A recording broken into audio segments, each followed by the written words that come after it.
Hi, I'm Kate Whitney with Texas A&M AgriLife Extension Service. I'm a County Extension Horticulture Agent in Williamson County, and this is my coworker. I'm Andrea. I'm the Family and Community Health Agent in Williamson County.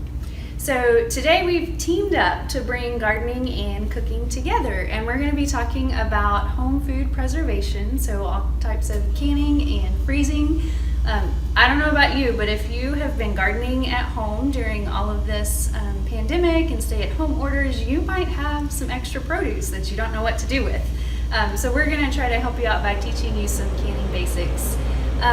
There's an old joke that you don't leave your windows down in the summertime, or you might find a bag of squash when you get back to your car because it's just so prolific in the summertime. So if you have that problem, we're here to help today. So first, Andrea, let's talk a little bit about the reasons that we do home food preservation.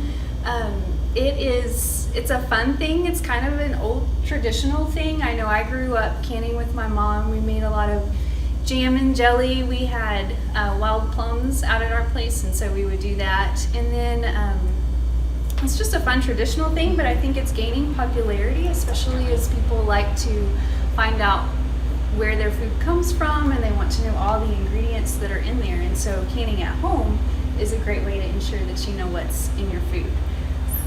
Yeah. So a few things that you need to know about canning and the safety of it. There's a lot of science in canning and the reasons that we do certain things. And so we'll get into that a little bit. Part of it is we want to preserve our food so that it lasts longer. Like I mentioned, if you have an abundance of a harvest, then having some way to store that for a long time is why we can food or preserve it. And the other thing is that food preservation, we get things up to a certain temperature, or we freeze them, which stops the microorganisms that can cause spoilage. And even cause some foodborne illnesses if we're not very careful. And so I really want to highlight a few of the reasons, or a few of the safety tips that you can use to make sure that your food is safe for your family. So I mentioned microorganisms, and so there are molds and yeast and bacteria that we want to destroy or inactivate so that it doesn't cause spoilage in our food. And most molds can be destroyed at temperatures between 140 and 190 degrees, and so they will be taken care of if you can boil them and get that temperature up to boiling temperature. And that's when we would use like water bath canning. There are some yeast that can be destroyed by temperatures between 140 and 180. Those can cause foods to ferment. That's not our goal today. And so again, a hot water bath canning will take care of those things. And then we have some bacteria that get on our food that can only be killed at 240 degrees. Have you ever heard of Clostridium botulinum? No, I haven't. I bet you have. So that is a bacteria that can cause botulism. And it comes in two forms. So there are active cells that can be found in the soil, and they can be destroyed by temperatures of 212, so again, boiling water. But then there are some spores that are inactive cells. They're also found in the soil. And the problem is that these are activated in a low acid anaerobic environment, which is exactly what we get when we can food. And so in order to kill those spores, we have to get the temperatures up to 240 degrees. So this is where science comes in. Because boiling water is 212, and it takes some pressure for us to be able to get temperatures up to 240 degrees. And so when we're dealing with foods that are low acid, we have to use a pressure canner. This is when things get fun. Right. A lot of people, I know myself included, when I was first starting out, are really nervous about the pressure canner because they've heard horror stories of it exploding in the kitchen and all kinds of crazy things happening. So we'll go over some safety tips for that, but it is necessary if you want to can things like green beans or other low acid foods that you use a pressure canner to make sure that you destroy all of those toxins. Yeah, as a novice canner, I'm really nervous, so I'm glad that you're here to show me how to use it safely. Yeah, it's fun, and we'll try not to blow anything up. That might make our video go viral today. All right. So let's see. I'm gonna go over some equipment that Okay. we use for canning. I have some gadgets here that are a whole lot of fun to use, and so I'll start with our water bath canner. This is it's a big old pot. You can find this at most any stores that have kitchen goods, even hardware stores will have these. And so inside it's got a rack that you use to lift the cans in and out. I'm trying to do this without making too much noise. And so you'll have a rack. You don't want to put your jars directly in the pot. Be sure that they are on a rack. And then this is a pressure canner. And there are two types of pressure canners. We have a weighted gauge pressure canner, which is the type that I use. And so it's got weights on here that you can adjust based on the recipe and whatever you're canning, and maybe your altitude too. And so you just pull these apart so that you would have 5 or 10 pounds of pressure when you're canning. So we've got this. The lid here, we've got a vent. We've got, let me see, there are all kinds of interesting names on here. We've got this vent here. I think this is called the petcock. I'm probably saying that wrong. And then another emergency vent here that'll pop out if things go wrong. Good. It's a really good safety valve. There's also a rack in here in the bottom. Now they do make pressure canners that are taller so that you can double stack your jars and have 2 rows going, and you'll want to have another rack in between that it comes in there. One more thing is inside here we've got a gasket, and this is really important to check annually when you get your canner out for the season, to make sure that it's still pliable, that there aren't any cracks or breaks in it. You can order another one if you need to replace it, but that's really important to check every year. Now some people have a dial gauge canner, and that it's going to have a little dial on top that shows you how many pounds of pressure you have. Those also need to be checked every year to make sure that your dial is reading the correct pressure. Most county extension offices have a thing to check that. Andrea does that frequently. You just bring your lid in with the dial gauge, and it will, she's got this cool thing, it looks like a bicycle pump, to check the pressure. So be sure to do that every year when you start canning, especially if you're storing your canner outside or in the garage or attic or whatever. You want to just inspect it for safety. Okay, can I ask you a question about it's the gasket, right, that goes around it? What would you be checking for? What would some signs be that you need to replace it? Just if it's really brittle, or if it has cracks, because you want to make sure that it has a good seal and we're maintaining pressure. So Okay, gotcha. do that. Yep, good question. All right, and then when we put this on, it locks into place and seals really well. A couple of other fun tools that we have. So this pretty self-explanatory funnel. It's really handy when you're filling your jars up. This is a jar lifter. So when we've got that boiling hot water that we're putting cans into and out of, it's really handy to be able to drop them in and not have to worry about dropping the jar or burning ourselves. So I highly recommend this. This little doohickey thing, I'm not sure what to call it, but it's a really handy tool too. When you are filling your jars, you want to make sure that you have plenty of head space, and I'll get into that a little bit later, but it helps to measure, and so there's a 1/4 inch, a 1/2 inch, 3/4, and 1 inch, and depending on what you can, you need different amounts of head space. So that's really handy. And the other thing that we want to do is make sure that we have all of the air out of our jars when we fill them up. And so this plastic tool is really great to kind of push things around. So I recommend that. And then finally, this is a lid lifter. It's magnetic. And so I like to keep the lids hot. We sterilize them. I just drop them in a pan of simmering water when I'm getting everything ready. And this is a great way to lift them out because they tend to stick together and you don't want to burn yourself. So all of these little things are sold together in a kit with Oh. canning supplies, and so it was like $10 for all of this, and it's really handy to have. Yeah. Sounds like it's worth it to get that. It is, yeah. One other thing that I have that's handy sometimes, this is a little hot pad, but it's got rubber things so you can hold a jar and tighten it when it's hot. Not a have to have, but it was a fun stocking stuffer I think my mom gave me. So. A couple other things. So we have different sizes of jars. This is a half pint. Then we have a pint jar and a quart.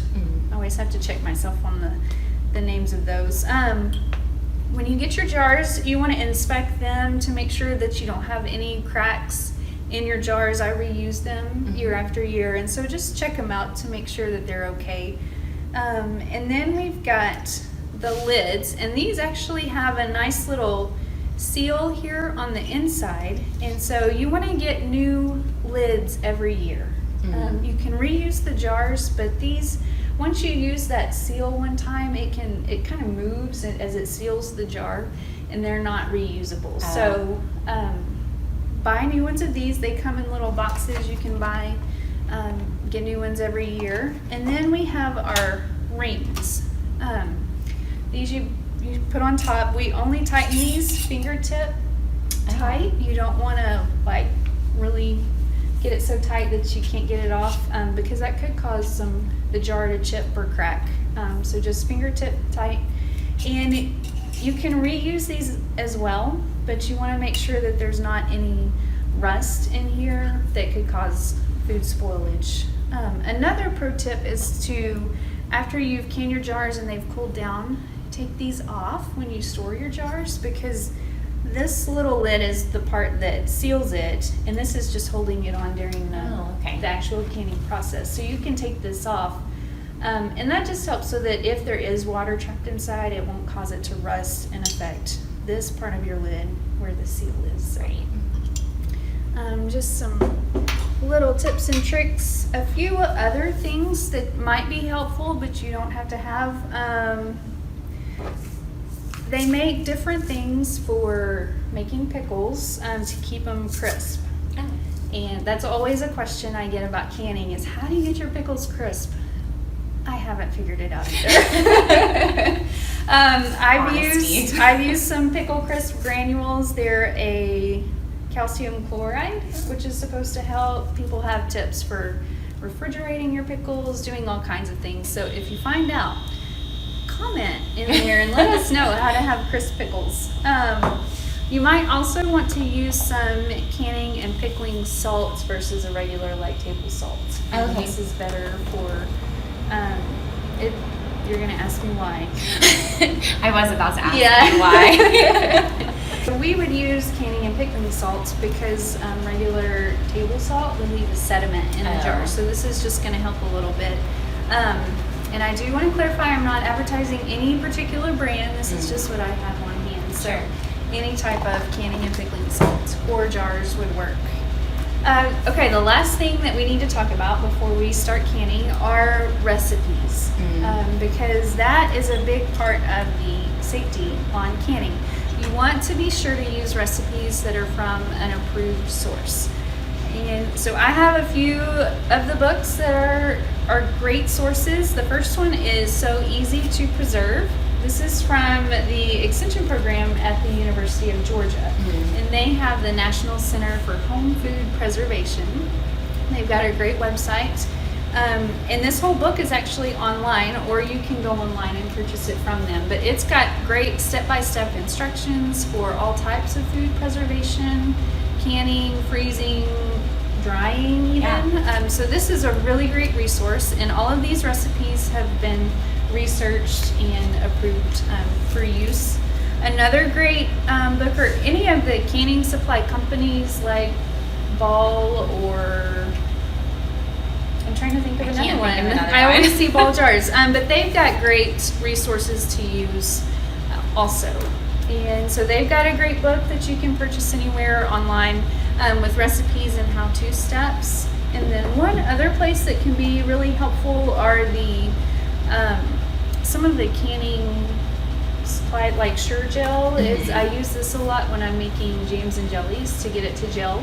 You don't have to, there are other ways to do it, but this has recipes that are great to use. And the reason that's so important is because, I talked about the different microorganisms and how they take different temperatures to kill them. And so these recipes have been researched to check the pH of the foods. They've been researched for the size of the food and how long it's going to take the heat to fully penetrate that food to make sure that it's hot enough to kill any microorganisms that are in there. Right. And so that's a big part of the safety of canning too, is when you're canning, you want to make sure that you are really following those instructions for the size of the pieces that you're cutting up. Make sure that they're consistent and make sure that you're cooking things to the full amount of time in the recipe.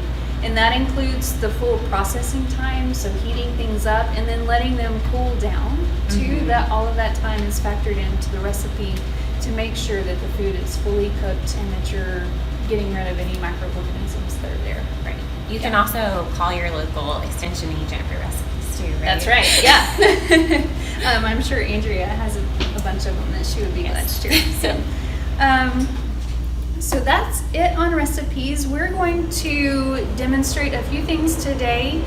Blanching to get things ready for freezing. We'll do some water bath canning and then pressure canning. So we're going to take a quick break and get things ready for that. So we'll be right back. All right, so we're back and we are blanching some green beans to get them ready to go into the freezer. And so what you do is get a pot of boiling water, and we want a full rolling boil, and you're going to just dump the veggies in. They need to come back to a full boil within 1 minute. So the trick to that is use 1 gallon of water for every pound of vegetables. If you overload with too many vegetables, then your water won't come back to a boil fast enough and causes all kinds of problems. So 1 pound to 1 gallon of water, and we've been going for nearly 2 minutes. There are specific times for each vegetable. Again, that depends on the thickness and the type of vegetable and all of that. So green beans need to be boiled for 3 minutes, and we're getting close on that. I'll take the lid off and we'll let you see what a full boil looks like. Here we go. So they're still going. They've got almost another minute, and then we'll drop them into ice cold water. So Andrea's all ready to do that. So the reason that we do blanching is to inactivate enzymes in vegetables that keep them ripening, basically. But we want to stop that process so that we don't lose vitamins, so that they don't get kind of gross and wilty. Even in the freezer, freezing temperatures aren't quite enough. It'll slow down the enzymes, but it won't inactivate. And so we blanch to inactivate them. And then we'll put them into freezer bags. And one thing that's really important to know with frozen foods is we want to get them frozen really quickly, because we're almost at a minute. Yeah. So, okay. I'm gonna turn that off and let Andrea, there we go, we'll scoot it over. Let her scoop those in. So this ice water will stop the boiling part of it immediately, so they don't boil for too long. Because one thing about blanching, if you over-process them, that can lead to loss of vitamins and nutrients, and they can get a little more soft and soggy, but you don't want to under-blanch them or they won't be very well done either. So you follow those directions on the time.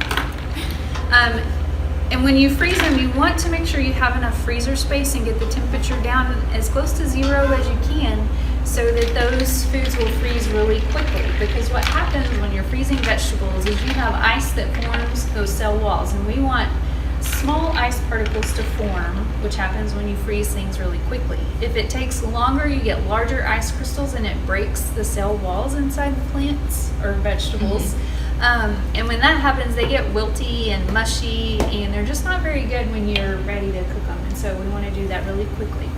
So what we're going to do now is, this is cooled off enough, we're going to drain that and pack it into Freezer bags, you can also use freezer containers, the harder sides with plastics. Those are great for things. And then we'll just stick them in the freezer. So that's how you do frozen vegetables. Okay. Hi. Okay, so we are back and we are doing a little bit of water bath canning this afternoon.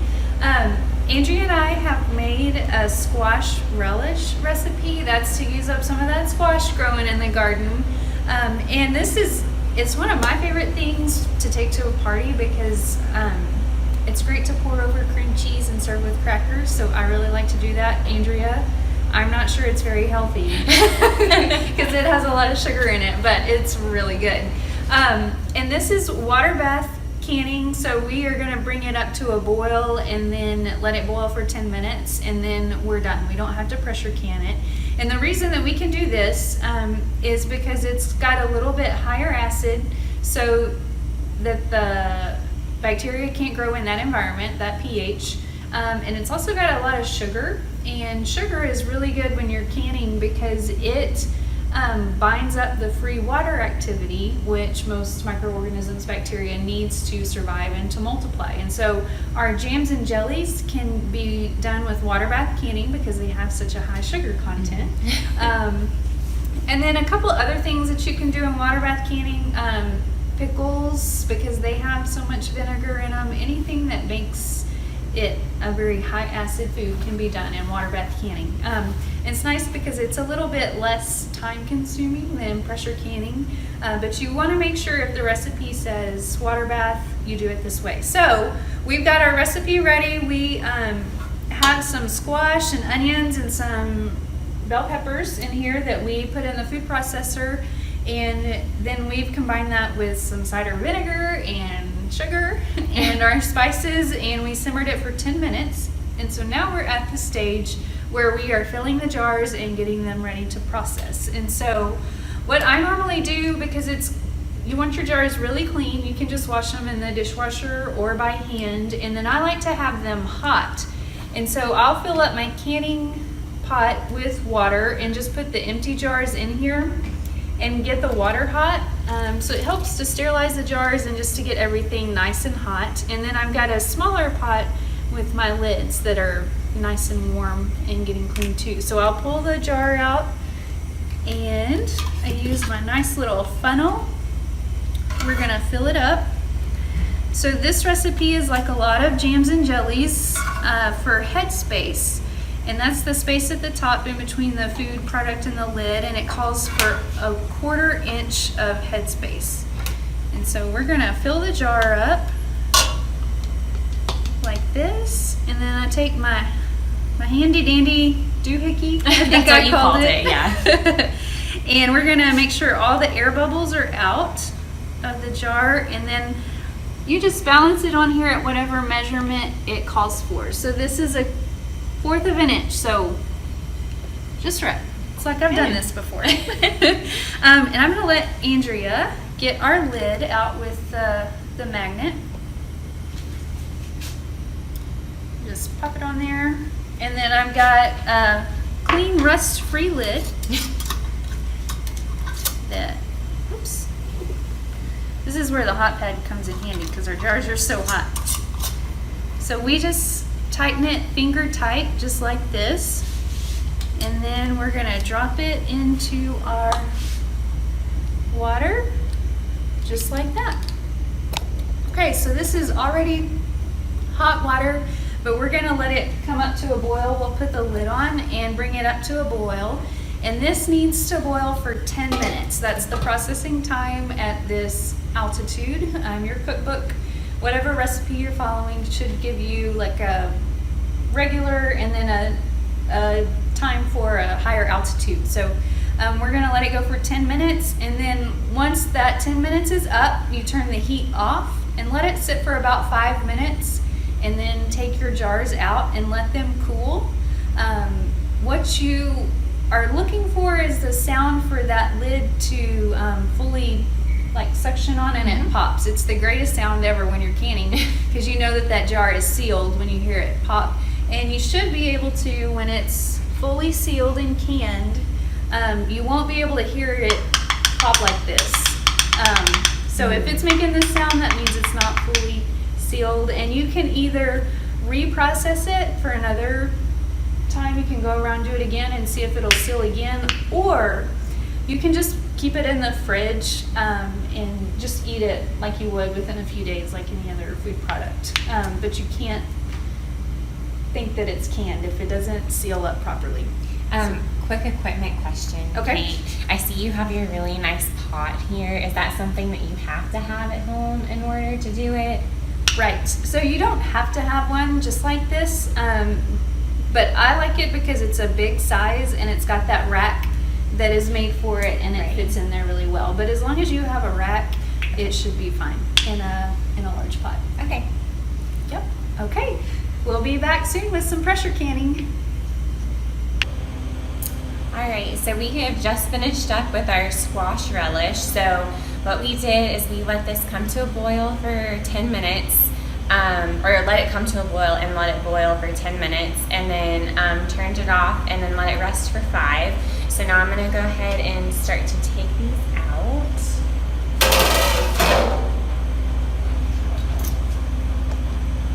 Right. Using this little handy dandy tool. Yep. So you can see, looks like we have a nice seal on that. So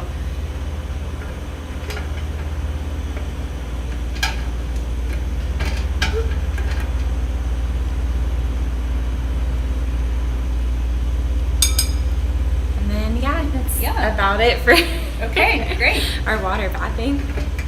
So while she's doing that, I'm going to talk a little bit about pressure canning. We are going to pressure can green beans. These are a low acid vegetable, and so they've got to be pressure canned to make sure that we get the heat up to 240 degrees to make sure that we kill those botulism spores and that we have good, safe, healthy green beans. And so I am doing a raw pack today, which means that we've sterilized our jars, and then we got the green beans ready, washed them, and are just putting them in here cold. I like to pack them in really tightly so that we don't have a lot of air that comes out and then you have floating green beans. You can also do a hot pack. That's really great on foods that may have a lot of air in them. So you basically cook the food and then you put it into hot jars and pour hot water over it. And that can help if you maybe on tomatoes that have a lot of air in them. It helps to cook it down a little bit and you can get more in there and they don't float as much. So we've got the green beans in here, and Andrea's going to show us a little bit about how to prepare the green beans and what we're looking for on our produce. Okay, so sorry, just pulling off that last jar. Okay, so here we've got, these are just green beans that we bought from the grocery store. If you've been growing them at home, they're just as good to use too. So what you're going to do is you're looking for the best quality green beans to pack as well. So here you can see we had a little one earlier that had kind of a spot on there. Obviously you don't really want to pack that into your jars, looking for that best quality produce. So all you're going to do is just snap that top off of the green beans just like that, and then pack your jars. And Kate's got some good examples over there of jars that she packed. So we have the jars packed with green beans, and I put in half a teaspoon of salt. You can do up to a teaspoon on this size jar, but I was trying to do a little bit lower sodium, and that won't affect the recipe at all. Generally, we try not to change a recipe because it has been researched and tested to make sure that it's safe with those amounts, but salt doesn't really affect it at this level. So that's okay to adjust if you're on a low sodium diet. So I've packed them all and added the salt, and I'm gonna add water. This is boiling water that we're gonna put in our jars. Oh, did you? Yeah, it popped. So yeah, like Kate said before too, with these, just making sure you're listening for that popping noise. And I don't know if y'all heard that earlier, but it's pretty distinct once you hear it. So because we're pressure canning, this calls for 1 inch of headspace. And again, it's really important to make sure that you're measuring your headspace at the top so that you get, when it's pressurizing, it's pushing that air out, and we want to have enough room for it to build up enough pressure. So we'll measure that headspace.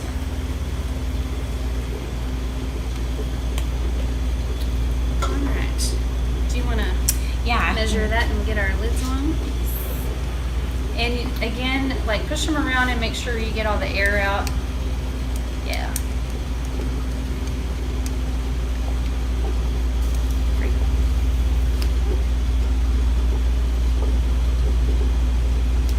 Does that look good? Yeah, I'll do just a little bit more.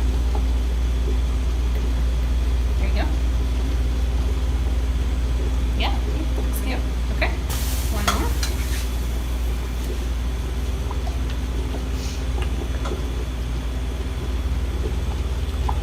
Ooh, too much water. Way too much water. There we go. I'll let you go ahead and put those lids on. Okay.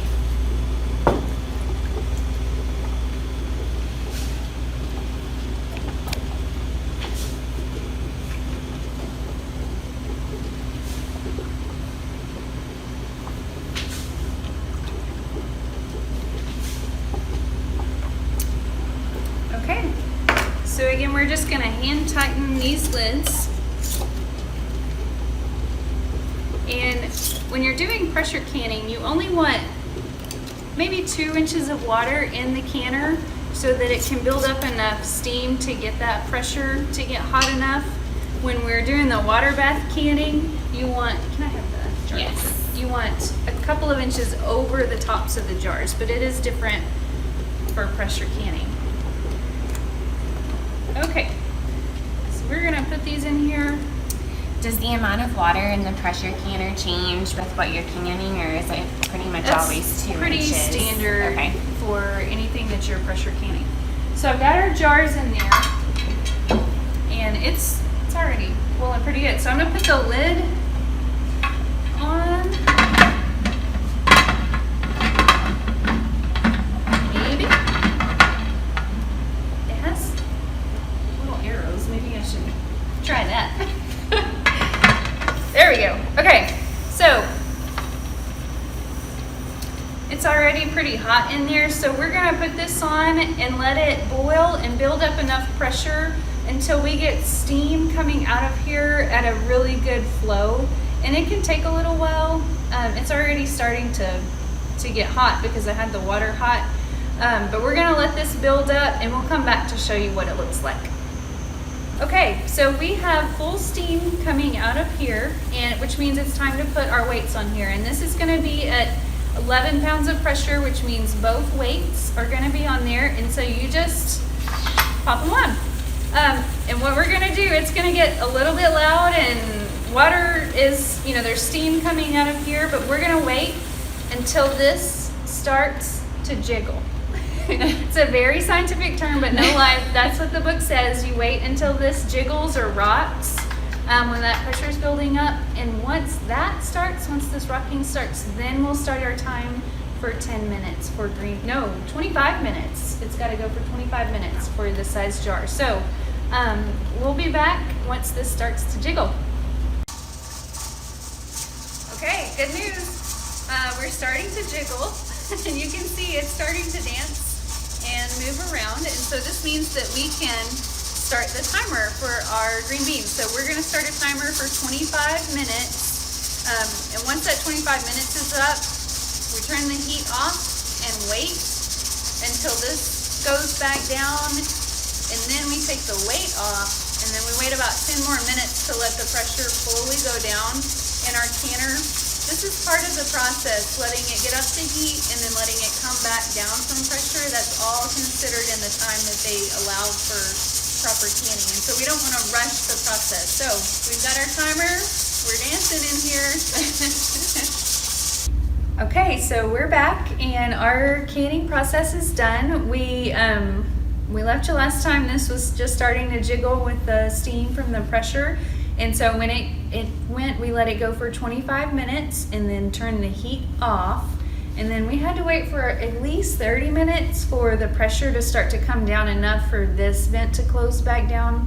And then I took the weights off and let it rest about 10 more minutes. And all of this process of cooling down and depressurizing is necessary. You don't want to rush it at all. But we're ready to open this up. We'll see. No, we're good. It's still pretty hot. You can tell it's it gets really hot. So we'll do that, and we can take our jars out. There we go. We've got some great green beans. And so we'll just let these cool down. I usually will just leave them overnight, let them cool down. And then when you store these, you want to store them in a cool, dark, dry location, like a pantry.